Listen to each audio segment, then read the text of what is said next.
आहारिहं पायच्छित्तं तवोकम्मं परिबज्जामि तवोपच्छा थेराणम अंतियम आलोइष्यामि जाव तवोकम्मं परिवज्जिष्यामि सेय संपत्तिए असंपत्ते थेराय पुब्बामेव अमुहासिया सेणम भन्ते किं आराहये विराहये गोयमा आराहये नो विराहये। एक बात बताई गई है प्रायश्चित और आराधक विराधक के संदर्भ में। एक साधु गोचरी के लिए निकला, गृहस्थ के घर में वह आहार प्राप्त करने की भावना से, संकल्प से, इच्छा से गया था और वहाँ गया, वहाँ कोई गलती उसके द्वारा हो गई। अकृत्य नहीं करने की यानी नहीं करने का काम, प्रमाद, गलती, वहाँ कुछ हो गया। अब वह साधु सोचता है कि मेरे से छोटी मोटी गलती हो गई, गोचरी संबंधी और कोई गलती हो गई, मैं एक बार तो अपने मन से इसकी आलोचना प्रायश्चित कर लूँ, स्थान पर जाकर के फिर मैं बड़ों के पास प्रायश्चित ले लूँ, आलोचना कर लूँ। तो उसकी भावना है कि मैं ठिकाने में जाकर के जो स्थविर हैं उनसे मैं आलोचना ले लूँ। अब यह उसकी भावना थी। अब वह साधु ठिकाने के लिए चलता है आलोचना लेने की भावना से। अभी तक वह स्थविरों के पास वहाँ पहुँचा नहीं है। उससे पहले ही वो जो स्थविर मुनि जी थे वे कोई वायु के प्रकोप से और से उनकी बोली चली गई, उनका बोलना बंद हो गया। अब वो साधु मान लो वहाँ अभी तक पहुँचा नहीं, उससे पहले ही वो स्थविर मुनि जी तो अवाक अमुख हो गए, अब बोल नहीं पाते हैं। अब वो बोल नहीं पाते तो वो आलोचना भी दे नहीं पा रहे हैं, बोलकर वो बता नहीं पा रही हैं क्या तुमको प्रायश्चित आया आ रहा है। तो ऐसी स्थिति में अब वो साधु बड़े हैं, वो तो बोल नहीं पा रहे हैं, आलोचना हो नहीं रही है। तो वो साधु अब आराधक है या विराधक है? तो उत्तर दिया गया कि गौतम वह साधु आराधक है, विराधक नहीं है। ठीक है। अब अगला प्रश्न पूछा गया कि वो साधु जो ठिकाने की ओर यानी स्थविरों के पास जा रहा था, तो चलते चलते वो अभी तक पहुंचा नहीं है। मान लो मार्ग में ही कोई तकलीफ हो गई, उसकी वाणी चली गई, अब वो बोल नहीं पाता है। कोई वायु का कोई ऐसा प्रकोप हुआ, वो बोलने में असमर्थ हो गया है। अब वो मान लो ठिकाने में चला भी जाए किंतु अपनी बात कह नहीं पा रहा है, बोल नहीं पा रहा है। मन में भावना है मैं आलोचना करूं, पर वाणी साथ नहीं दे रही है, असमर्थ हो गया है। अब वो आलोचना नहीं कर पा रहा है, वो साधु आराधक है या विराधक है? तो कहा गौतम वे आराधक है, विराधक नहीं है। ठीक है। तीसरी बात कि वो साधु गोचरी वाले घर से चला था, आलोचना लेने की भावना से स्थविर मुनि जी के पास जा रहा था। वो उनके पास पहुंचा ही नहीं, उससे पहले ही वो स्थविर मुनि जी का आयुष्य पूरा हो गया, वो काल धर्म को प्राप्त हो गए। तो अब वो आलोचना मान लो नहीं कर पाया, वो तो रहे नहीं, तो वो साधु आराधक है या विराधक है? का गौतम वो आराधक है, विराधक नहीं है। तो मान लो वो साधु जा रहा है, स्थविर मुनि जी तो स्वस्थ हैं, ठीक हैं, वो रास्ते में आजकल जैसे कोई दुर्घटना कुछ भी हुआ, कारण बना, वो साधु देवलोक हो गया, आलोचना ले ही नहीं पाया स्थविर मुनि जी के पास। तो वो आराधक है या विराधक है? तो गौतम वो आराधक है, विराधक नहीं है। तो ऐसी जो अशक्यता की आलोचना हो नहीं पाई, चाहे स्थविर अमुक हो गए, खुद अमुक हो गया, स्थविर काल कर गए, खुद काल कर गए, ऐसी कोई भी स्थिति बन जाए और वो आलोचना नहीं कर पा रहा है वो साधु जो है, तो वो ऐसी स्थिति में अनेक स्थितियों में आराधक है या विराधक, तो क्या वो साधु आराधक है, विराधक नहीं है। इसी प्रकार कोई साधु बाहर पंचमी के लिए गया या और कोई बिहार भूमि के लिए गया था, वहाँ कोई गलती हो गई, दोष हो गया, उसकी भी आलोचना करनी थी, वही बातें हैं, वो साधु अमुक हो गया, वो हो गया, तो आराधक है या विराधक। इसी प्रकार कोई साध्वियाँ गोचरी के लिए गई और साध्वी जी से भी कोई गलती हो गई, तो वो भी, उन्होंने भी सोचा भाई कि अभी तो मैं थोड़ा खुद ही कर लूँ, बाद में ठिकाने में जाकर के जो प्रवर्तिनी साध्वी जी हैं, मुखिया साध्वी जी हैं, जिन्हें प्रवर्तिनी कहा गया है आगम में, उनके पास मैं जाकर के आलोचना करूंगी। तो वही बातें उनके लिए, वो अमुक हो गई, खुद अमुक या काल कर गई, वैसा हो गया, तो वो साध्वी जी की आलोचना हुई नहीं। तो वो साध्वी जी आराधक है या आराधिका है या विराधिका है? कहा वो साध्वी जी आराधिका है, विराधिका नहीं है। कभी ये कैसे आलोचना बड़ों के पास की ही नहीं तो आराधक कैसे हुआ? बड़ों के पास न मुनि जी ने स्थविरों के पास की, न साध्वी जी ने प्रवर्तिनी साध्वी जी के पास की, फिर वो आराधक आराधिका कैसे हो सकते हैं? इसका उत्तर दिया गया कि जैसे कोई आदमी है, भेड़ के लोम, हाथी के लोम, कपास के धागे आदि, उनके 2-3 कई मान लो खंडों में टुकड़े कर दिए, तो टुकड़े करने मान लो शुरू कर दिए, तो छिद्यमान को छिन्न, प्रक्षिप्यमान को प्रक्षण, जो काम शुरू हो गया, अब एक तरह से कुछ हो ही गया। मान लो कि यहाँ से कोई आदमी रवाना हुआ बॉम्बे से, कि चेन्नई के लिए रवाना हुआ, स्टेशन गया, अभी तक कोई आपसे पूछा अभी वो कहाँ गया, वो तो चेन्नई गया, अभी तक तो स्टेशन पर यह चेन्नई कहाँ गया, पर यहाँ से रवाना हो गया तो चेन्नई गया, काम शुरू हो गया तो वो हो गया मान लो। तो इसी प्रकार का वो साधु या साध्वी है, अब उनके मन में संकल्प था कि मुझे आलोचना करनी है, उस संकल्प के साथ वे चले थे। तो संकल्प के साथ चले थे, इसका मतलब उनके अंतर की भावना ठीक है, उनकी नीति शुद्ध है, प्रायश्चित लेने की भावना है, परंतु परिस्थितियों ने आलोचना करने नहीं दी।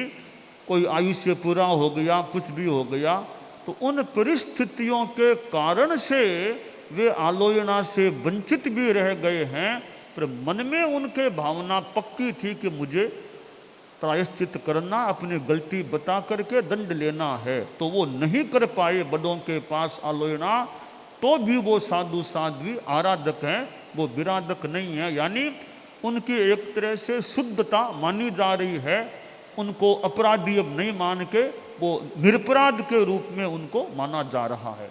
तो यह एक भगवती सूत्र में बात आई है, वो खासकर साधु साध्वी के संदर्भ में, और साथ में गृहस्थ को भी डाल दिया कि कोई गृहस्थ के घर में गोचरी गए, वहाँ कोई गलती हो गई, और भी कहीं गए, पंचमी के लिए गए और कहीं गए, तो वहाँ गलती हो जाए तो प्रायश्चित वो बड़ों के पास यूँ करना होता है सामान्यतया।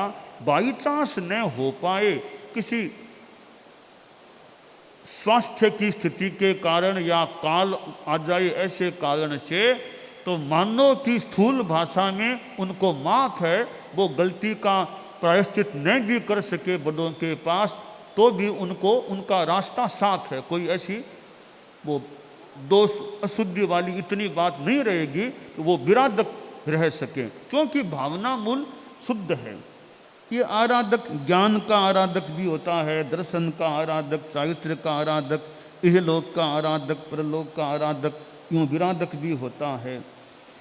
स्वीकृत व्रत की निरतिचार अनुपालना करने वाला आराधक और निरतिचार आराधना न करने वाला विराधक होता है। अब निरतिचार का, अब गलती तो मान लो इंसान है, कहीं गलती तो हो सकती है, पर गलती की शुद्धि का प्रयास हो। उदाहरण के लिए मान लीजिए कोई आप जा रहे हैं, रास्ते में कोई कीचड़ था और कुछ छिंटे आपके पैंट आदि के गंदे कीचड़ के लग गए।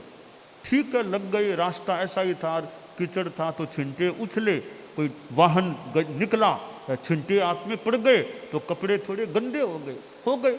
अब आप घर पर जाकर के उन कपड़ों को मान लो धो लिया, साफ कर लिया, सर्फ साबुन से धो लिया, सुखा दिया, तो कपड़ा वापस ठीक हो गया। इसी तरह यह संयम की चद्दर है।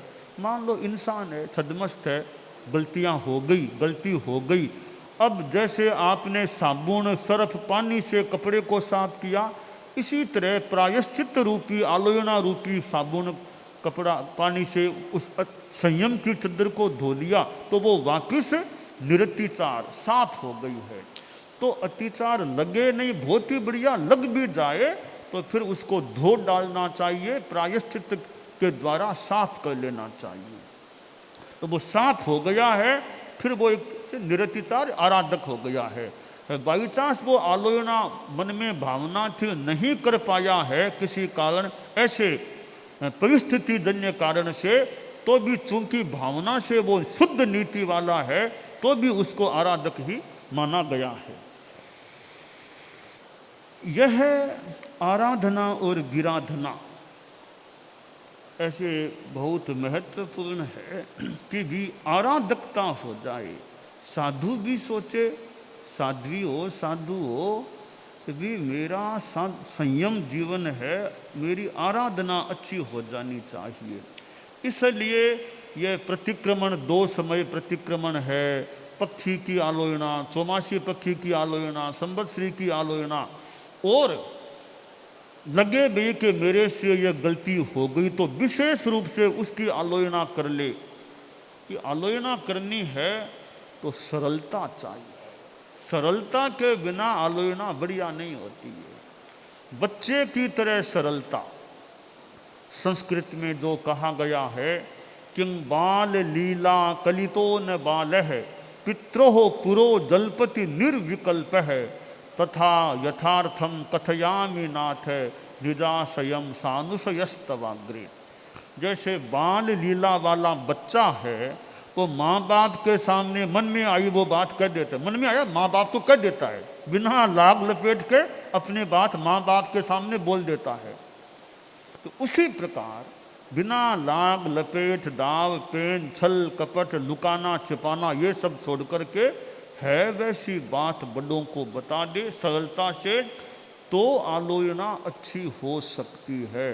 तो आलोचना की महत्वपूर्ण शर्त है कि हमारे में अंतःकरण की सरलता है या नहीं, बात को रखने में सरलता कितनी है। शास्त्र में कहा गया, सो ही उज्जुय भूयस्य, जो ऋजुक भूत है, ऋजु है, उसकी शुद्धि होती है। बात को खुद ने तो बताया ही नहीं, दूसरों ने पूछा, बड़ों ने, तो भी बात को छिपा लिया, कपट कर लिया, या तो पूरी अस्वीकार कर दिया, थोड़ी बहुत बता के बात को छिपा लिया। इसका मतलब सरलता में कमी है। सरलता में कमी है तो शुद्धि में कमी की संभावना मान करके चले। तो भी डॉक्टर के पास जाना है तो बीमारी को छिपाना क्या है? डॉक्टर से बीमारी को क्या छिपाना? बीमारी बता देंगे तो डॉक्टर उसका इलाज कर सकता है। बीमारी को बताए नहीं, डॉक्टर कितना क्या इलाज कर पाएगा? तो डॉक्टर से बीमारी को मत छिपाओ, गुरु से दोष को मत छिपाओ। तो डॉक्टर बीमारी का इलाज कर सके, गुरु या जो भी बड़े हैं वो प्रायश्चित के इलाज के द्वारा दोष का परिशोधन कर सकें, करा सकें। तो यह सरलता आलोचना के लिए महत्वपूर्ण अर्हता है कि अपनी बात बताओ, बच्चे की तरह ऋजु होकर के बताओ। और बाद में जो बड़े प्रायश्चित बताएं, तपस्या बताएं और कुछ बताएं, तो उसको शिरोधार्य करके उस तपस्या का निर्वहन कर लो। जैसे गुरु ने बता दिया भाई यह गलती है, तुमको 9 उपवास करने हैं। अब बता दिया, उसको स्वीकार करो कि भी ठीक है, स्वीकार करके भी जितना जल्दी मेरा उतर जाए प्रायश्चित 9 उपवास करो, करके उतारो। अब कह भाई 9 उपवास तो मेरा शरीर इतना सक्षम नहीं है कि 9 उपवास में कर सकूं, यह सक्षमता तो शरीर में अभी है नहीं, तकलीफ है, बीमारी है। तो गुरु से ये को भी 9 उपवास आपने गिराए, मुझे स्वीकार तो है ही, पर मैं 9 उपवास करने में अभी मेरे शरीर की स्थिति नहीं है। अगर कोई दूसरा अल्टरनेट आप कृपा कर दे दो तो उस पर ध्यान दो। तो गुरु कह दें ठीक है, 9 उपवास नहीं कर सको, 18 एकासना कर दो। हाँ यह तो कर दूंगा, कर सकता हूँ, तो वो कर दो। तो वो भी मुश्किल है तो बिगड़ टाल दो। तो ठीक वो तो फिर बड़े अल्टरनेट जो बताएं उस पर ध्यान दे लो। तो यो आखिर जो बड़ों के द्वारा बताया जाए उसके अनुसार वो तप या जो भी बताए वो वहन करने का प्रयास करें। यह हमारे लिए शुद्धि का उपाय होता है। कभी कभी भी न बिगड़ टाल सकता, न एकासना, ये सब मेरे अभी दवाई आदि चल रही है, मैं कर नहीं पाऊंगा। तो गुरु कहते ठीक है, तुम इतना स्वाध्याय कर लो, वो तो स्वाध्याय कर दो, इतने घंटे इतने गांठे, तुम्हारे अल्टरनेट ये बता रहे हैं, तो वो करने का प्रयास। यानी अंतर मन में भावना भी जो मुझे मिले उसको मैं उतारने का, पूरा करने का प्रयास करूं। यह हमारे लिए आराधकता का, शुद्धि का बढ़िया उपाय हो सकता है। क्योंकि और तो इंसान है, गलतियां आजकल तो यह चिकित्सा में और में छोटी मोटी मामूली है, कभी ऑपरेशन, कभी साधु साधियों कभी ऑपरेशन कराना पड़ जाए, कभी आंख का ऑपरेशन, कभी और कोई कभी भिन्न लिंगी का चेक डॉक्टर का आदि का भिन्न लिंगी का स्पर्श भी हो जाए, कभी वाहन का उपयोग भी करना पड़ जाए, ऐसे मान लो हो जाए तो बराबर अपना प्रायश्चित हो जाए, फिर निश्चिंत है ठीक हमारा काम, उसको उतार दे। जितना जल्दी संभव हो सके प्रायश्चित का निर्वहन कर ले तो हमारा काम कंप्लीट पूरा हो गया।